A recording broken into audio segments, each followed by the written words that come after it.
o nosso estudo das cartas de Paulo, a vida de Paulo e as suas cartas. Então, nós estudamos as cartas aos Coríntios no encontro passado, mas hoje mesmo, o assunto de hoje vai retomando alguma coisa. E eu achei, assim, para nós começarmos o nosso estudo da carta aos Filipenses, com esse hino maravilhoso, que ele já existia no tempo de Paulo, as comunidades já utilizavam na liturgia. E aí Paulo, então, é como se fosse assim, a vida dele, a vida de Cristo, mas depois na vida de Paulo e todos os seus seguidores e seguidoras, como vocês estavam partilhando. Então, é uma continuidade, esse mistério pascal que o hino não precisa nem ficar falando tanto dele, porque as próprias palavras já falam por si, né? Hino cristológico. Ele estava na forma de Deus, mas renunciou ao direito de ser tratado como Deus. Pelo contrário, esvaziou-se a si mesmo e tomou a forma de ser servo, tornando-se semelhante aos homens. E, encontrado na figura de homem, rebaixou-se a si mesmo, fazendo-se obediente até a morte e morte de cruz. Por isso Deus o elevou ao posto mais alto e lhe deu o nome que está acima de todo nome, para que ao nome de Jesus todo joelho se dobre nos céus, na terra e sob a terra, e toda língua confesse que Jesus Cristo é o Senhor, para a glória de Deus Pai. No ofício divino das comunidades, nós temos duas versões desse hino. O número 42 e 43, vocês devem saber. Então, é maravilhoso a gente poder, assim, fazer como é que a gente fala? Nos espelhar nesse hino, as nossas vivências cotidianas. Podemos fazer agora uma leitura, uma roda de leitura dessa reflexão do biblista.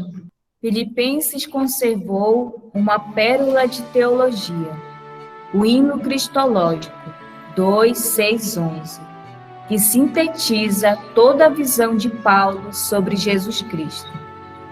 Esse hino talvez fosse já conhecido e entoado pelas comunidades, mas Paulo o aproveita porque se adapta muito bem ao contexto e finalidade dessa carta. As várias etapas do mistério de Cristo são apresentadas com clareza. O estilo literário acompanha a realidade teológica. Há um movimento descendente nos 3 primeiros versículos, que se transforma em ascendente nos 3 seguintes. Partindo de sua igualdade com Deus, Cristo se abaixa até a morte na cruz, e em seguida assume o nome que o eleva até ser glorificado como Senhor. O movimento que descreve a caminhada de Jesus significa igualmente a trajetória da pessoa que quer segui-lo. O caminho implica abaixar-se para depois ser elevado. O movimento descendente de Jesus percorre 4 degraus: homem, escravo, morto e crucificado. Chegou ao esvaziamento total para ser plenificado por Deus. Cristo tinha forma de Deus, possuía os atributos divinos, mas não ficou apegado a essa igualdade com Deus. Assumiu a condição humana, exceto o pecado. Pode estar representando aqui o contraste com Adão, que, feito à imagem e semelhança de Deus, quis permanecer aferrado a essa realidade. Mas esvaziou-se a si mesmo e assumiu a forma de escravo. Esvaziou-se ou aniquilou-se, Em grego se diz ekenosen, de onde a palavra kenosis, para significar esse despojamento e privação a que Cristo se submeteu. A forma de escravo contrasta com sua forma de Deus, original, e também com o título de Senhor final. Escravo é quem serve, obedece e não tem poder algum, mas pode ser também a pessoa perseguida e humilhada. Nesse sentido, o escravo alude ao servo sofredor de Isaías. Humilhou-se e foi obediente até a morte, e morte de cruz. Cristo chega ao extremo de sua condição de escravo, morto, mas não com uma morte qualquer, serena, tranquila. Ele é condenado à cruz, pena de morte máxima da legislação romana e sinal de maldição divina para a religião judaica. A ideia de Paulo, a cruz não é apenas símbolo de vergonha, ela é sinal de glória cristã. Para o crucificado começa, então, um movimento de glorificação. Esse caminho de Jesus é modelo para a trajetória cristã dos filipenses, como também para todas as pessoas que adotam a mesma fé. Não há caminho direto para o reino de Deus sem passar antes pela cruz. O segundo movimento do hino é a exaltação e expressa a etapa do ressuscitado. Entre a cruz e a ressurreição existe um laço de casualidade expresso no texto com um por isso que explica a conexão. Por isso Deus o exaltou grandemente e o agraciou com o nome que é sobre todo nome. O nome revela na mentalidade bíblica a identidade da pessoa. Um nome novo acrescenta uma nova realidade e, portanto, um poder diferente. Aqui, o nome de Cristo é Senhor, título do ressuscitado, designação divina, como era o nome de Deus na Bíblia hebraica. Por seu nome novo, divino, Jesus Cristo é adorado de maneira universal, para que ao nome de Jesus se dobre todo o joelho dos seres celestes, dos terrestres e dos que vivem sobre a terra. Dobrar os joelhos é gesto de adoração, rendido exclusivamente a Deus. Essa adoração inclui a totalidade do universo, expressa pela tríplice menção do céu, terra e inferno. O hino é concluído com a confissão de fé. Jesus é o Senhor. Essa confissão é proclamada por toda a língua, em harmonia com o universo inteiro. O contexto é claramente litúrgico, de celebração de Jesus como Deus ressuscitado. O hino ao Senhor Jesus, como visto pela leitura, mantém sua unidade divina-humana, mas considera sobretudo o Cristo Deus ressuscitado, objeto de adoração litúrgica por parte das comunidades cristãs. O enfoque inicial não é a trajetória histórica de Jesus, mas sua preexistência divina. A ideia do Cristo preexistente pode ter sido influenciada também pela ideia da preexistência da sabedoria expressa em diversos textos do Primeiro Testamento, como Provérbios 8, 22 e Eclesiástico 24, 3. O Cristo, por exemplo, é tratado como escravo nesse hino, mas já em forma de elaboração teológica. Sabemos que, historicamente, no sentido jurídico da época, Jesus não foi um escravo. Embora pobre e condicionado pela situação da Galileia, teve o estatuto de cidadão livre, mas Jesus foi escravo pelo serviço a que se submeteu espontaneamente. É o que a teologia paulina enfoca. Paulo foi tocado pela revelação de Jesus Cristo e permanece um apaixonado por ele. O fascínio de visão que teve no caminho de Damasco o deixou para sempre vislumbrado. Por isso, a sua cristologia é a do dom do Deus revelado em Jesus. Cristo é para ele o Messias triunfante, e a visão do sofrimento já é totalmente gloriosa. Nós podemos retomar assim com calma esse texto todo, porque ele faz toda uma reflexão dos dois movimentos, assim da kenosis de Cristo, que ele se torna o servo por excelência, ele deu toda essa explicação que ele era uma pessoa livre, mas ele se colocou a serviço da humanidade. E Paulo, ele seguiu bem de perto esse caminho. E todos os seus seguidores e seguidoras hoje continuam. Então, eu achei muito interessante essa reflexão, e nós cantamos esse hino todos os dias, se temos essa possibilidade de fazê-lo assim, bem assim, de forma concreta nas nossas vivências, como nós refletimos antes. Agora vamos passar a palavra para a irmã Antônia, que ela canta a carta aos Filipenses em forma de poesia. Eu achei maravilhosa essa poesia de irmã Antônia. Paulo escreve do cativeiro esta carta afetuosa e cheia de energia. Não há marcas de tristeza, mesmo estando aprisionado.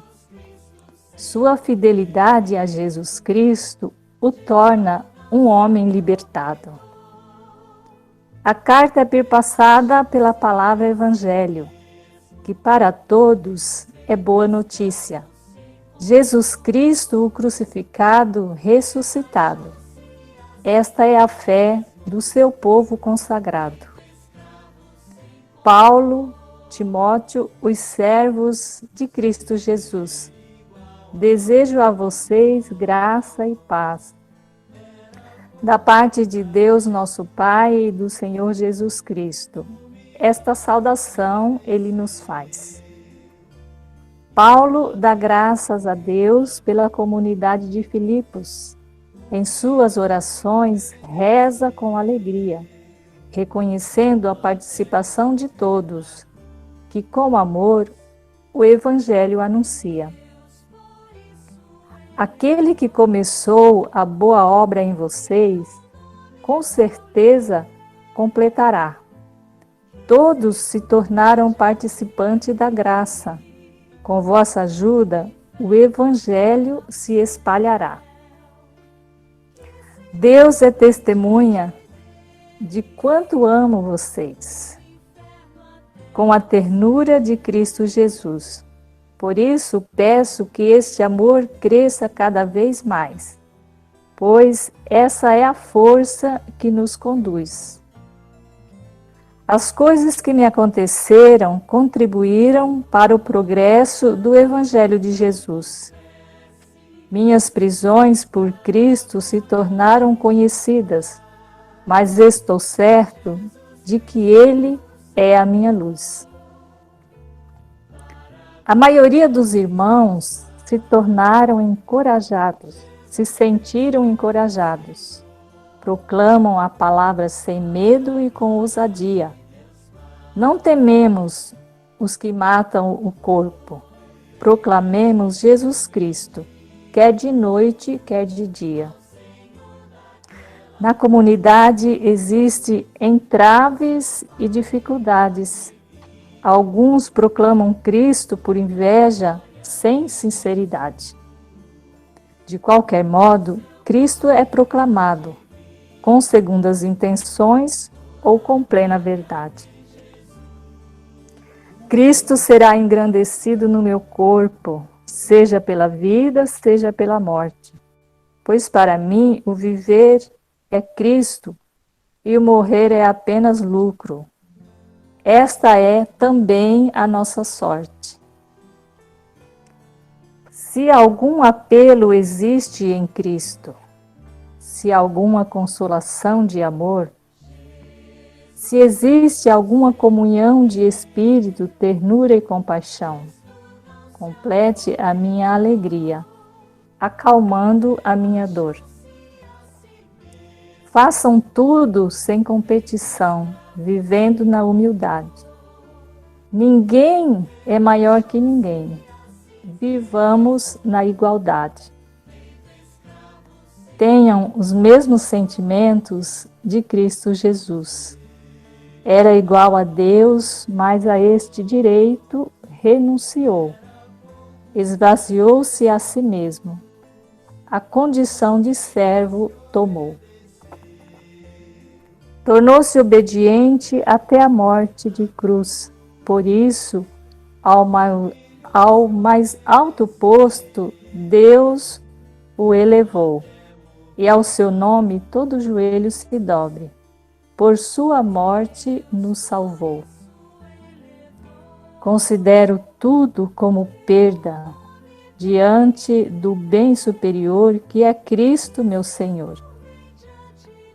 Por ele perdi tudo e considero como lixo, a fim de ganhar e ser encontrado em Jesus, meu Redentor. Quero conhecer a Cristo e o poder da sua ressurreição, assumindo a forma de sua morte. Com ele viverei na comunhão. Fui alcançado por Jesus, esquecendo-me do passado. Dou um passo adiante, corro em direção à meta. Seguir Jesus Cristo é um caminho fascinante. Paulo faz questão de citar o nome de seus colaboradores: Timóteo, Epafrodito, Evódia, Lídia, Síntique, Císigo, Clemente e Silas, que muitos lhe ajudaram, não mediram esforços, e o Evangelho anunciaram. Hoje, esta carta é para mim e para você. Com o testemunho de Paulo e seus colaboradores, deixemos-nos contagiar, assumindo a missão de Jesus, Divino Mestre, anunciar. Quando nós estudávamos a primeira carta aos Tessalonicenses, o escrito mais antigo de Paulo e do Novo Testamento, nós falávamos dessa estratégia que o apóstolo Paulo utilizava para poder levar a palavra de Deus a todos os lugares. Aí essa via Ignácia, então nós vemos ali no mapa que ela mostra como ele era assim atento àquilo que era possível utilizar, os recursos na época. Aqui na carta aos Filipenses também tem toda assim a rota que essa carta facilitava, né, para a vida de Paulo. Então essa cidade era muito importante no Império Romano, assim como Corinto, nós já vimos. Ela ocupava esse lugar estratégico por causa da localização perto do mar Egeu. Nós estamos visualizando ali no mapa o Golfo de Neápolis, e era atravessada por essa via Ignácia, que ligava o Oriente a Roma, né, ao Ocidente. Havia uma pequena colônia judaica ali em Filipos, mas devia ser muito pequena, diz os estudiosos, a ponto que não tinha sinagoga. Mas Paulo, então, ele era muito sensível, ele percebeu que havia um grupo de mulheres que se reuniam em oração, lideradas por Lídia. Encontramos isso nos Atos dos Apóstolos. Então, essa primeira comunidade cristã, Filipos é a primeira comunidade cristã da Europa, ela é caracterizada pela liderança das mulheres. Além de Lídia, que nós vemos em Atos dos Apóstolos, então ela acolhe os missionários e ela mesma é batizada, toda a família, uma pequena igreja doméstica vai se formando na casa dela. Mas a própria carta aos Filipenses, depois ela fala assim de outras mulheres líderes, a Evódia e a Sintique. Elas lutaram pela causa do Evangelho, junto com Paulo. Nós já vimos na primeira carta aos Coríntios que as mulheres oravam e profetizavam lá no capítulo 11. E aqui no capítulo 4, então, esse exemplo dessas mulheres. E além dessas mulheres, havia outros tantos colaboradores. A carta menciona ali o Císigo, Clemente, e aí ele fala assim, Paulo, de outros colaboradores, assim, que estão no livro da vida. Então, tem outras pessoas que ele não menciona. Menciona também Timóteo, Silas, Epafrodito, Silas lá nos Atos dos Apóstolos. Aí, Paulo e Silas, eles foram perseguidos e presos. Então, nós iniciamos o nosso encontro ali visualizando e proclamando, a Karine proclamou o hino aos Filipenses. Aí, então, esse hino, ele destaca, ele ressalta a pessoa de Jesus como Senhor, o Quírios. Porque, na época, era o imperador romano que se fazia passar por Deus e por Senhor. Então, era muito forte essa experiência para as primeiras comunidades utilizar esse hino e, assim, e anunciar mesmo que Jesus é o Senhor. E por que Paulo e Silas são presos? Porque eles fazem toda uma inversão da realidade, eles tentam conscientizar as pessoas sobre a necessidade de reconhecer Jesus como único Senhor, e não outros senhores que exploram e dominam. Assim como vocês fizeram a colocação no início, né, temos toda essa realidade hoje, né, que ainda nos oprime de tantas formas. Aí Paulo, então, ele mantém uma ternura, uma relação bem familiar com essa comunidade. Diz que a comunidade de Filipos é como se fosse a menina, a pupila dos olhos, comunidade bem próxima. Toda essa afeição. Nós vimos que 1 Tessalonicenses também tinha todo esse carinho, como um pai, como uma mãe, e aqui essa carta também muito, assim, especial. Mas ele ficou preso. Então, diz os estudiosos que provavelmente essa carta aos Filipenses, ela foi escrita também num único momento, é composta de alguns bilhetes, momento quando Paulo estava preso, aí tem até os textos, ele mesmo depois vai compartilhar em Filipenses, em Filemon, 2 Coríntios, toda essa experiência de sofrimento que ele passou. E enquanto ele estava preso, ele recebe o auxílio dessa comunidade de Filipos. Essa comunidade era muito sensível, eles não tinham, assim, grandes recursos, mas eles eram, assim, como é que a gente fala, solidários. E como nós, hoje, as pequenas comunidades, vocês têm uma experiência melhor do que eu, né? Partilha o pouco que tem e faz acontecer milagres, né? Aí Paulo, então, ele agradece, ele escreve uma pequena carta para agradecer toda essa solidariedade enviada através de Epafrodito. E ele exprime, então, através de uma pequena carta. E uma das características da primeira carta aos Filipenses, além dessa liderança das mulheres, é a alegria, mesmo em meio ao sofrimento. Paulo, então, ele proclama, assim, a alegria, uma alegria que vem de Jesus crucificado, ressuscitado, como o hino canta. Essa esperança que não desanima. A irmã Antônia proclamou bonito, né? Cristo será engrandecido. É lindo nessa carta. Tem muitos elementos. E tem vários, em outros momentos, ele deve ter enviado outras partes, assim, da carta, como nós temos hoje, ela foi unida. Em torno dos anos 55, durante a terceira viagem missionária, ele escreve, então, a evangelização aconteceu durante a segunda viagem missionária. Essas viagens missionárias, nós temos descritas nos Atos dos Apóstolos. Na Bíblia Pastoral, no final da Bíblia, tem os mapas das viagens, e aquele texto que a irmã Vera enviou para vocês, também fala das viagens.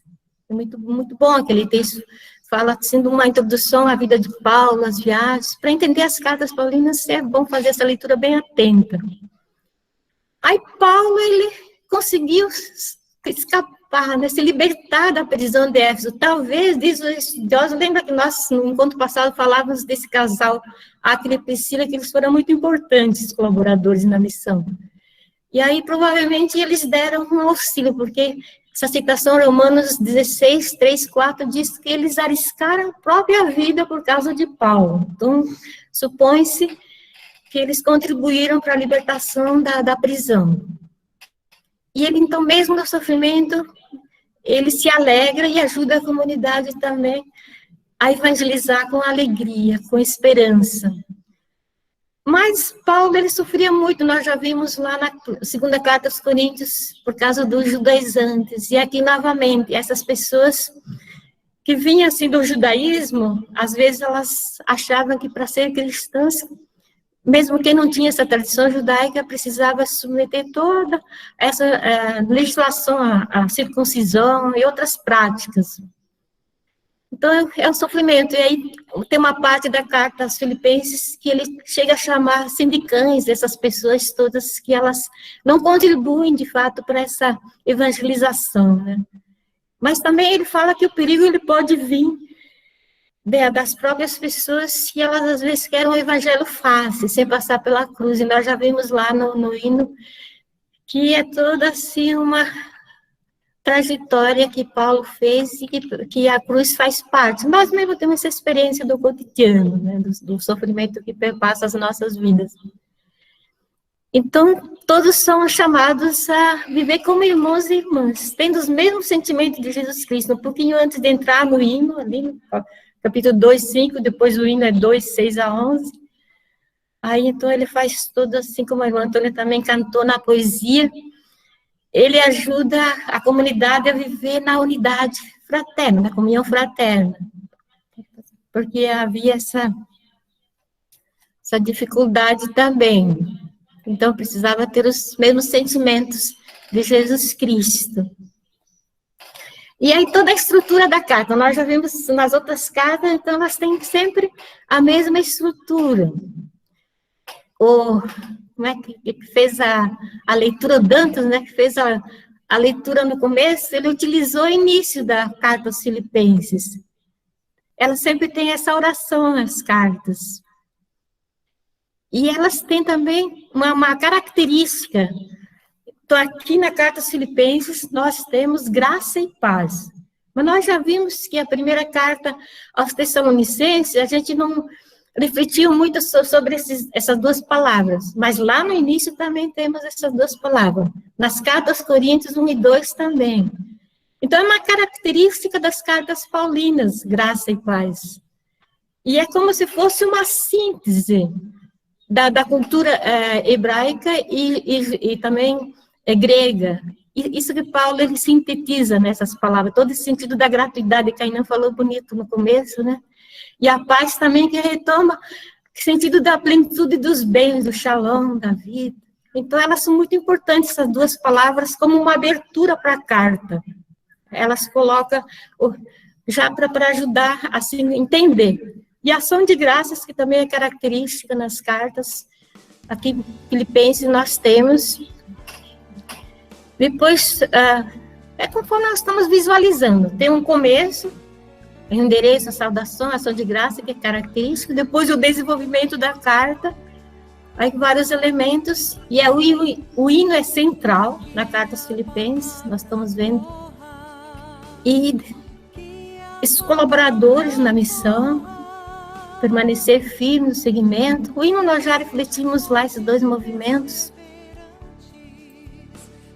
e alcançado por Cristo, isso é muito, muito bonito, esse sentido da formação ali no capítulo 3, porque é uma vivência, Paulo que narra a própria experiência vocacional, né, todo esse encontro com Cristo, crucificado, ressuscitado. E as exortações, agradecimento, nós já refletimos um pouco. Então, acho que é isso um pouco a carta aos Filipenses, porque a irmã Antônia ela já cantou em forma de poesia. Aqui, aquilo que a gente falar agora vai ser maravilhosa a poesia, já disse tudo. Mas tem muitos elementos, né, nessa carta maravilhosa, como é que fala, por isso que é pupila, né, a comunidade, mas a própria carta em si. A poesia da irmã Antônia, ela trouxe isso que a gente estuda, mas que a gente vive também, aprofunda e reza, né? Eu acho que essa dinâmica da poesia, né? Que não deixa de ser um trabalho, mas além de um trabalho, é uma grande oração. Então, a minha fala final seria nesse sentido, né? De ir buscando sempre atualizar esse estudo, os ensinamentos de Paulo na nossa vida. De uma forma ou de outra, a gente vai conseguindo trazer isso cada vez mais para o nosso concreto do cotidiano. Acho que a irmã Helena falava dessa característica da carta que conta com colaboradores.